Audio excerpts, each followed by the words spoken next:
Fala, galera. Eu sou a professora Sasha Mello, professora de língua portuguesa e também de redação. E hoje eu vou fazer aqui com vocês uma análise do edital, a parte de língua portuguesa, né?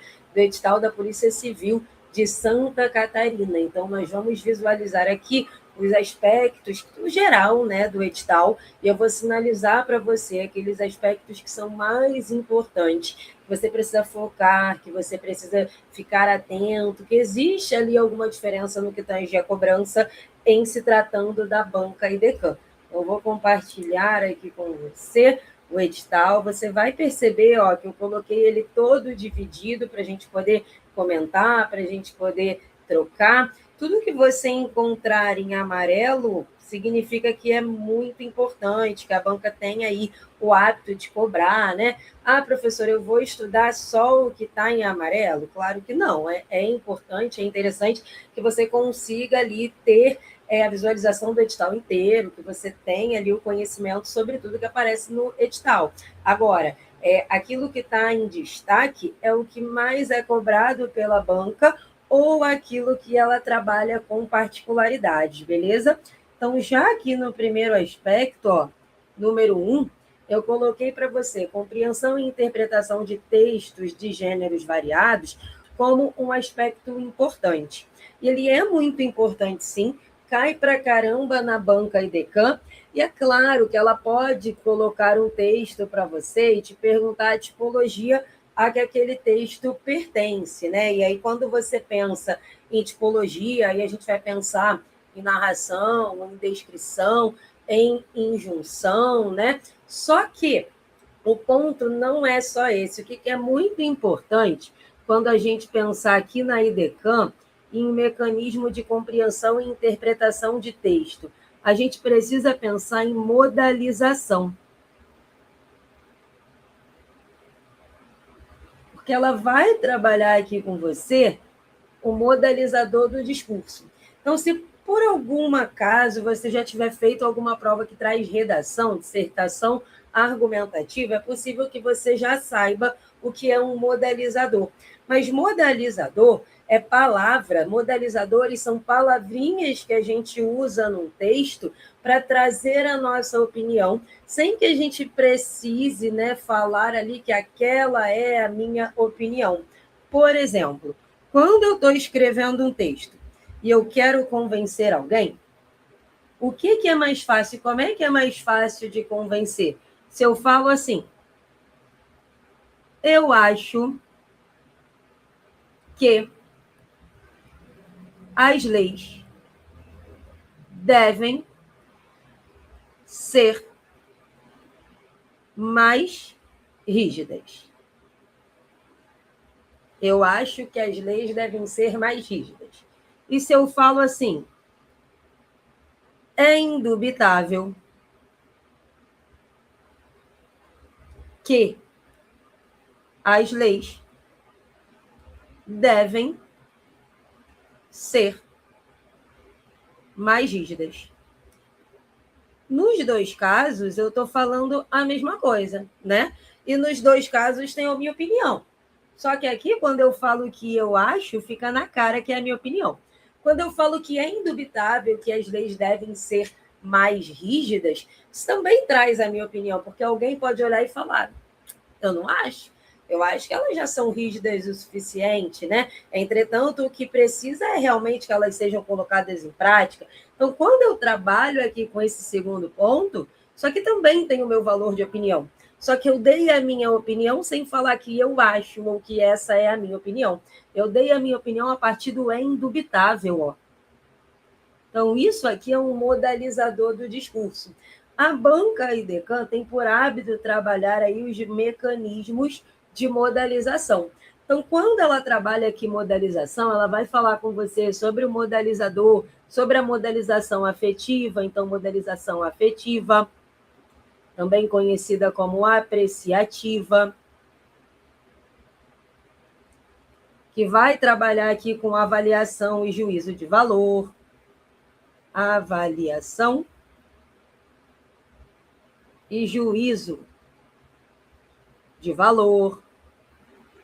Então, quando eu uso palavras como felizmente,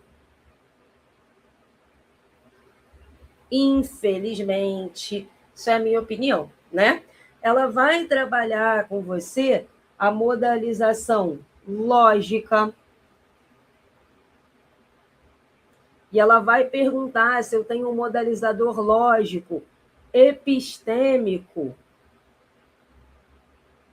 ou se eu tenho um modalizador lógico deôntico. E aí, quando eu falo aqui de modelização epistêmica, eu estou falando sobre possibilidade e certeza.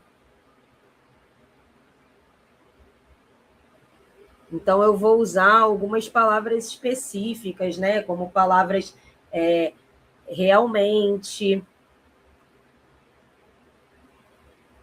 evidentemente. Peraí. Volta, agora sim, evidentemente. E quando eu falo ali da modalização, que é lógica, deôntica, eu estou falando daquela que vai transmitir aqui um grau de permissão ou de obrigação. Então, eu vou trabalhar com palavras, justamente como é necessário,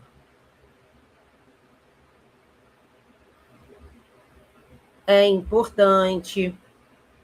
Tudo isso transmite a minha opinião, sem eu precisar falar que é a minha opinião. Por isso que eu estou trabalhando aqui com grau de modalização. E a sua banca adora, e por esse motivo eu coloquei aqui alguns exemplos de questões para que você perceba que isso realmente cai.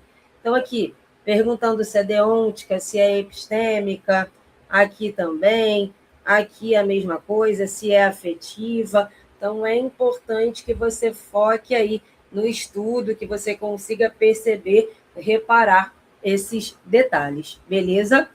Agora, nós temos aqui, voltando, reconhecimento de tipo e gênero, e aí a gente está falando de tipologia textual, é justamente a narração, a injunção, a descrição, a dissertação argumentativa e a dissertação expositiva, né? E aí você justamente vai conseguir distinguir a expositiva da argumentativa a partir da modalização, porque quando eu trabalho aqui, com dissertação expositiva, ela não tem marca de opinião. Não tem marca de opinião. Mas quando eu trabalho com a dissertação argumentativa, ela possui marca de opinião.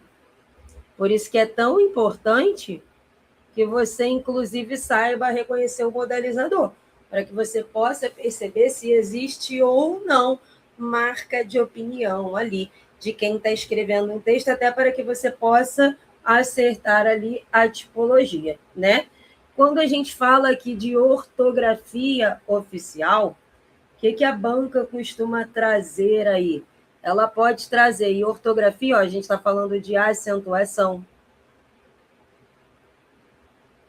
a gente está falando de emprego das letras, a gente está falando de hífen, e aqui emprego das letras. O que a banca cobra mais aqui entre esses aspectos?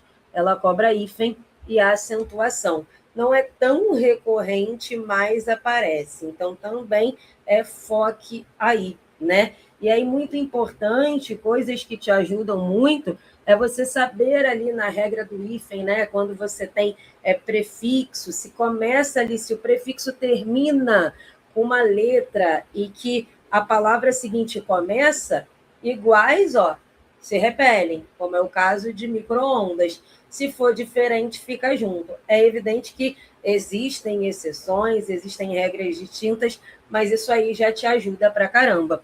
Em se tratando de acentuação, é legal que você conheça as regras que mudaram, né? Como é que funcionava antes do novo acordo ortográfico e como é que algumas palavras passaram a ter a grafia após o novo acordo. Então, as modificações que aconteceram nas palavras paroxítonas, visto que o novo acordo mudou a maior parte mesmo nas paroxítonas, né? Não se acentua mais paroxítona com duplo O e com duplo E, não se acentua mais paroxítona com ditongo E, O e El. Então, palavras como voo, como enjoo, crem, dem, lem, vem, ideia, assembleia, joias, jiboia, todas elas perderam aí o acento. É legal que você estude também as proparoxítonas eventuais, acidentais, que são justamente as paroxítonas que terminam em ditongo crescente, né? E aí o novo acordo nos dá a possibilidade de que a gente faça aquilo que se chama diérese, que é a transformação do ditongo em hiato. Então, são palavras que possuem dupla regra de acentuação, dupla forma também de separação silábica, palavras como história, como família. Então, é legal aí que você foque nisso. Agora, nós temos aqui domínio dos mecanismos de coesão textual, aspecto super importante.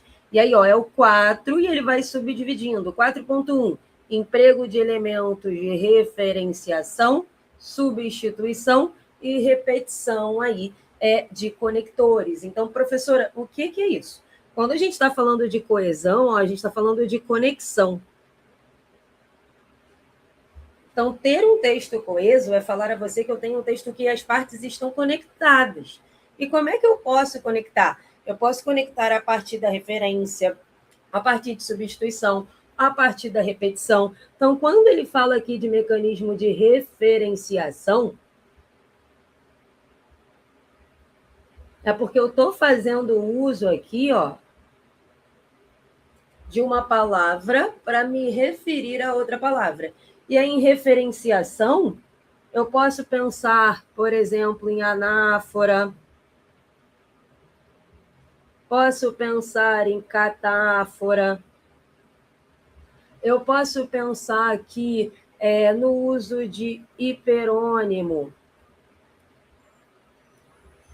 e de hipônimo também. Eu posso pensar na coesão por elipse. Isso aqui é bem importante, né? Quando a gente fala aí de anáfora, a gente está falando justamente sobre utilizar uma palavra aqui que evita a repetição de algo que já foi expresso. Então, a anáfora volta. Então, eu posso pensar no emprego, por exemplo, de pronome relativo. Eu posso pensar no emprego de pronome possessivo.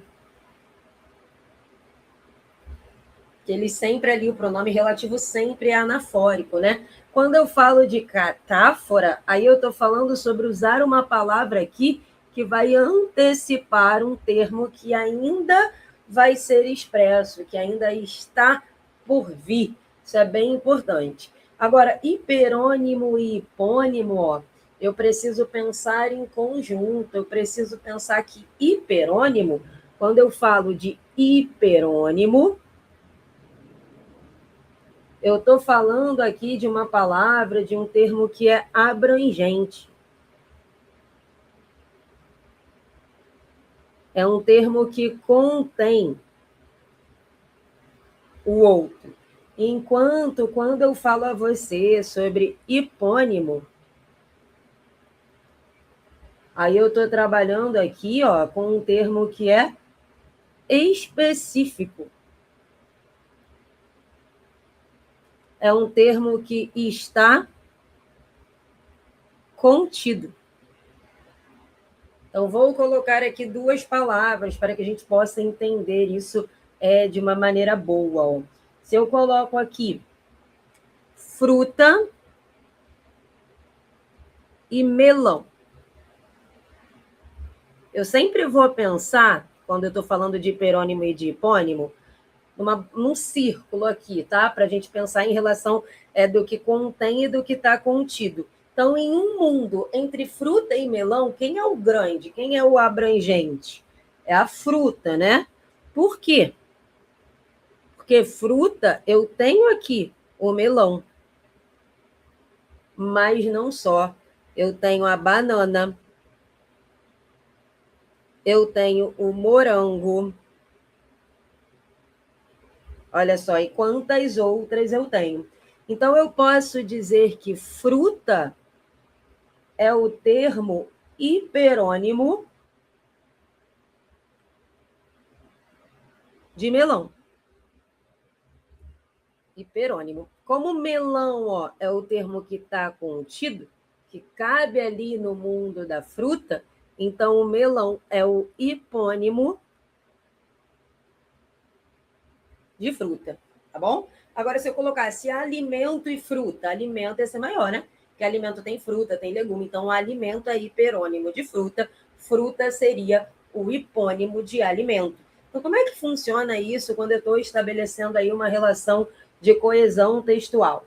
Se eu falo assim, ó, João foi ao mercado comprar melão, mas a fruta estava podre. Perceba comigo aqui que para evitar de repetir a palavra melão, eu coloquei fruta. Então, eu evitei aí a partir do uso do emprego, né, do hiperônimo. Então, isso aí é importante que você saiba. Quando a gente está falando de elipse, a gente está falando de omissão de termo, né, para evitar aí. E agora, o que também é bem legal, o que você precisa saber também? Você precisa ter o conhecimento, porque a sua banca cobra, daquilo que a gente chama, ó, de elemento deítico. E aí, o que seria o elemento deítico? Deítico, que tem uma raiz grega, né, que significa aqui apontamento. Por isso, é um mecanismo também aí de coesão, vai trabalhar aí também. Quando eu falo de elemento deítico, eu estou falando de uma expressão sem sentido, sozinha. Então, são estruturas que eu coloco ali, que eu escrevo, mas que para que a pessoa possa ter o pleno entendimento, ela precisa de um elemento que não está expresso. Então, se eu coloco assim, ó, escrevo para você na sala de aula, pego e coloco assim, ó, espero você aqui hoje. Eu escrevo isso aqui. Você pega esse textinho, ó, espero você aqui hoje. Aí você quer entender isso aqui. Você só vai entender se você tem um contexto. Por quê? Espero. Quem espero? Eu. Você só sabe quem sou eu se você tem o contexto. Espero você. Você só sabe quem é o você com quem eu estou me comunicando se você tem um contexto. Aqui, você só vai saber aqui que lugar é esse se você tem um contexto. Hoje. Hoje quando? Você só vai saber que dia é hoje, o dia que eu estou esperando alguém, é depender do contexto, né? Porque o hoje é algo que muda. Se eu escrevo hoje e você lê hoje, beleza. Mas se eu escrevo hoje e você lê daqui a uma semana, então você precisa do contexto. Então existe aí o elemento deítico. São expressões ali que por si só elas não vão ter sentido. Você precisa de mais informações. Então isso costuma também cair aí na banca IDECAM, né? E aí, quando a gente está falando, ó, de mecanismo de sequenciação, também é muito importante que a gente pense aí, porque a banca cobra os elementos de sequenciação. E aí ela não vai cobrar de modo raso, ela vai trabalhar te perguntando se eu tenho uma sequenciação aí, que é frástica, se eu tenho uma sequenciação aí que é parafrástica, e aí você vai precisar saber o que é isso. Quando eu estou falando de sequenciação frástica, eu estou falando daquela sequenciação que é feita por conectivo. Quando eu falo da parafrástica, Eu estou falando que aqui é um mecanismo por recorrência. Recorrência.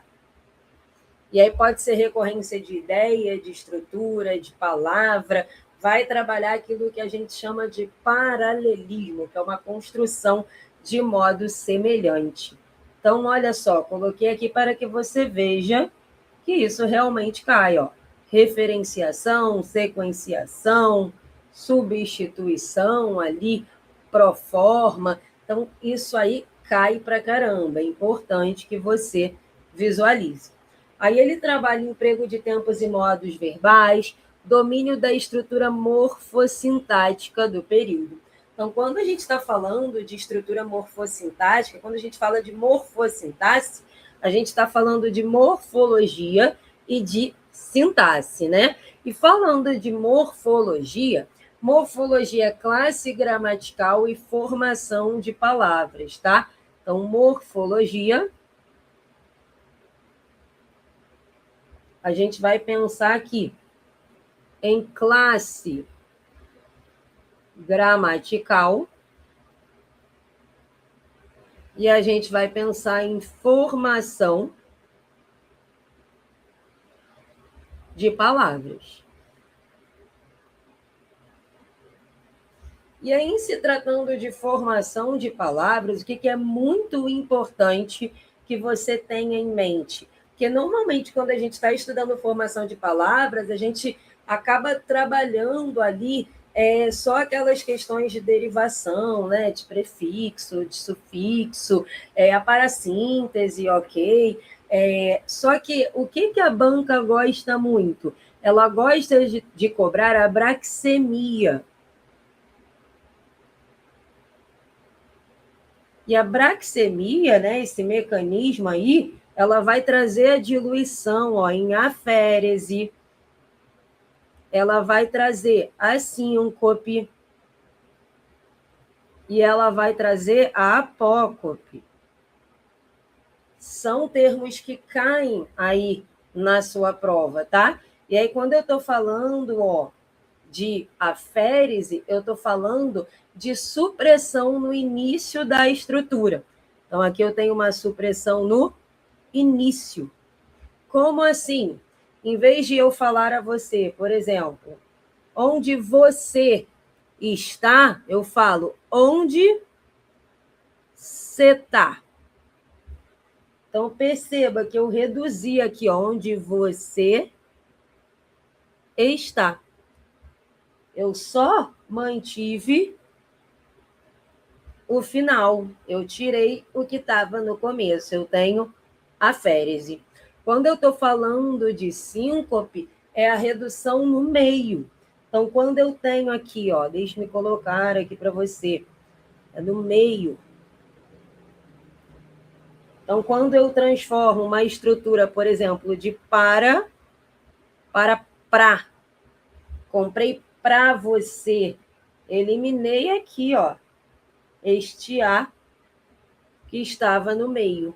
E quando eu falo de apócope, eu vou trabalhar aí reduzindo o final, né? Então, apócope, eu vou reduzir o final. Então, por exemplo, lá no latim, eu tenho amar, no latim. E aí aqui, ó, nós falamos amar no português.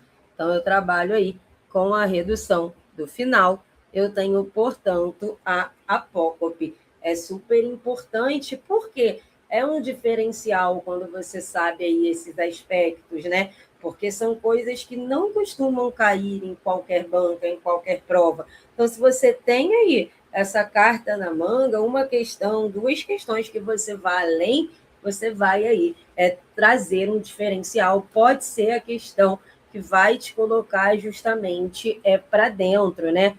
Agora, o que é importante quando a gente está falando de classe gramatical? A banca gosta muito de trabalhar ali o quê? E aí aquele clássico, né, que as bancas cobram, o que pronome relativo, O que conjunção integrante? O que pode ser mais de 16 coisas na língua portuguesa? Mas as bancas e a IDECAN também gostam de trabalhar aí com o que pronome relativo e conjunção integrante. Outro ponto aí importante é o que, a que, os que, as que. A IDECAN gosta muito de perguntar a classe gramatical, ó, desse o, desse a, desse os e desse as. E aí você não pode se confundir, né? E acreditar que isso aí é um artigo. Esse o é um pronome demonstrativo ao lado de um pronome relativo. Ó. Eles estão fazendo dupla. Pronome demonstrativo com pronome relativo. Isso aí cai para um caramba. Então, já fique ligado aí. Então, coloquei aqui algumas questões para que você perceba que isso cai. Ó. Ele vai falar sobre a férese, sobre a apócope, sobre síncope. Aí ele fala aqui braxemia, né? Os termos aqui sobre qual falamos. A férese, síncope, apócope, braxemia. Ele trabalha aí com esses elementos. E é emprego das classes de palavras, já falamos aí, né? Relação de coordenação entre orações, aí aqui você vai estudar o período composto, justamente ele é composto por oração coordenada e oração subordinada, né? Então, eu tenho relação de coordenação e de subordinação, e aqui você vai precisar estudar os conectivos. Então, estude a semântica dos conectivos, porque isso aí vai te ajudar a entender se você está num período composto por oração coordenada sindética, assindética, subordinada substantiva, adjetiva, adverbial, né?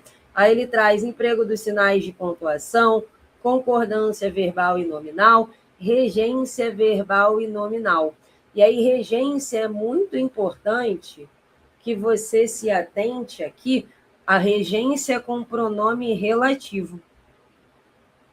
Regência com pronome relativo.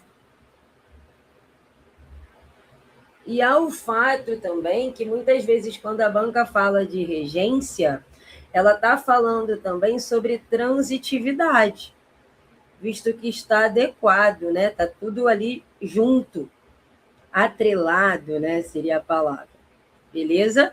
Emprego do sinal indicativo de crase, colocação dos pronomes átonos, que é a colocação pronominal. Você vai trabalhar aí com a próclise, com a mesóclise, com a ênclise. Precisa estudar quais são as palavras atrativas de próclise, né? Quais são, como é que eu faço mesóclise? Eu vou fazer com o futuro do presente, com o futuro do pretérito, mas eu preciso saber que se existe atrativo de próclise, ainda que eu tenha tempo para mesóclise, eu continuo fazendo a próclise. Então, coloquei aqui uns exemplos para vocês, ó, justamente quando ele traz aqui regência, e aí você encontra a questão de transitividade, porque está atrelado ao perfil aí da banca. E aí, muito importante, quando ele fala de questão de reescritura, de substituição de palavras, de reorganização, porque pode ser que ele até coloque uma frase aí para você reescrever, e aí você vai precisar analisar a pontuação, vai precisar analisar os sinais, a concordância, mas o que a IDECAN também gosta muito de fazer? Esse tipo de questão aqui. Olha só, o segmento destacado abaixo vai ser representado por uma estrutura. Então, ele coloca aqui, no Brasil, uma parte da arrecadação da contribuição social vem dos concursos de prognósticos. E aí ele coloca outro trecho e ele quer que você coloque como é que ficaria essa ordem. Então, você precisa entender a lógica que está sendo utilizada aqui, né? No caso aqui, ó, eu tenho o seguinte, no Brasil é adjunto adverbial, representado pelo D, uma parte da arrecadação da contribuição social é sujeito, representado pelo A, aí eu tenho aqui vem, que é o verbo, que tem o símbolo aqui, né? Fiz mal feito, mas enfim. E dos concursos de prognóstico, é complemento circunstancial, é o C. Então, eu preciso entender que, num primeiro momento, é um adjunto adverbial, o adjunto começa com D. E aí você já mata todo mundo. Adjunto adverbial, sujeito representado pelo A, verbo representado pelo símbolo, e aqui eu não tenho o complemento circunstancial, então o gabarito seria letra A. Então é legal que você pegue questões anteriores aí da banca, porque ela tem o hábito de trabalhar com algumas questões assim, diferentes, tá? E aí ela traz, por fim, a redação oficial, né? Que é a forma aí de comunicação entre a administração pública e os entes e o povo. Então é bem legal que você estude aqui os atributos caem pra caramba, e ele já coloca aqui os aspectos gerais, qual é a finalidade, né? Como é que você vai adequar ao tipo de documento e sobre o formato. Então, pegue lá a redação oficial, né? Um documento, faça uma leitura, é bastante interessante aí, beleza? Então, demos aí um batidão no nosso edital, espero que eu tenha te ajudado. Eu sou a professora Sasha Melo. Qualquer dúvida pode me buscar nas redes, sempre estou à disposição de vocês. Um beijo enorme e espero que façam uma ótima prova.